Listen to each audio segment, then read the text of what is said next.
Bagong araw, bagong buhay, kamusta kayong lahat? Ito na naman si Korea, yan, nag-umpisa na naman sa hindi pala nag-umpisa, patapos na pala, kasi tapos na yung pick up, tinatapos ko lang yung kulay red na, kasi naantok na kasi ako ng time na yon. Ito yung buhay namin manahe, kahit antok na, lalaban pa rin para sa kinabukasan, ika nga.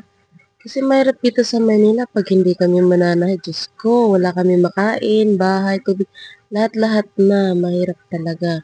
Pero nagdidepende yan kung ikaw tamad. Ay, siya, sorry. Bahing lang ng konti. Ganito talaga dito. Ang buhay sa Manila, kailangan mo lang ng sipag, tiyaga, at samahan mo lang ng konting dasal para ikay kayang lumaban sa hamon ng buhay. Sa wakas, natatapos na yung aking tinatapos na kulay pula. Maya-maya makakatulog na rin. Sobrang antok na talaga ako ng mga time na yan. Ano ba kasi, sagad-sagad na naman yung oras namin.